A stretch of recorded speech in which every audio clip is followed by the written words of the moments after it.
छोटे से गांव में रामू नाम का एक गरीब लकड़ी काटने वाला रहता था। वह हर दिन सुबह जंगल जाता, लकड़ियां काटता और उन्हें बेचकर अपने परिवार का गुजारा करता था। रामू बहुत मेहनती और ईमानदार इंसान था। गांव के लोग उसकी सच्चाई की बहुत तारीफ करते थे। एक दिन रामू नदी किनारे पेड़ काट रहा था।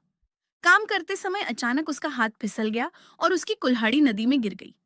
नदी बहुत गहरी थी। रामू परेशान होकर किनारे बैठ गया और रोने लगा।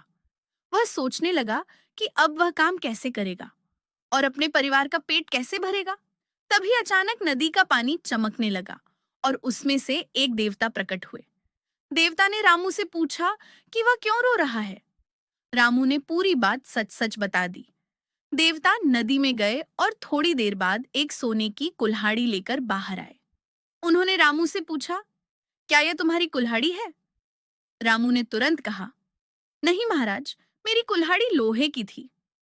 देवता फिर नदी में गए और इस बार चांदी की कुल्हाड़ी लेकर आए।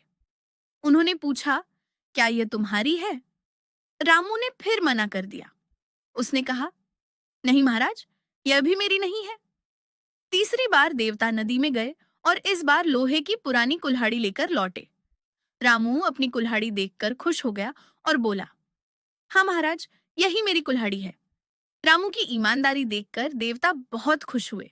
उन्होंने कहा, तुम बहुत ईमानदार इंसान हो, इसीलिए मैं तुम्हें इनाम में ये तीनों कुल्हाड़ियां देता हूँ। रामू खुशी खुशी घर लौट आया। उसने गांव वालों को सारी बात बताई। उसी गांव में श्यामू नाम का एक लालची आदमी भी रहता था। उसने जब यह कहानी सुनी तो उसके मन में लालच आ गया। अगले दिन वह नदी किनारे गया और जानबूझकर अपनी कुल्हाड़ी पानी में फेंक दी। फिर वह जोर जोर से रोने लगा। कुछ देर बाद देवता फिर प्रकट हुए और उससे रोने का कारण पूछा। श्यामू ने झूठ बोलते हुए कहा कि उसकी कुल्हाड़ी नदी में गिर गई है।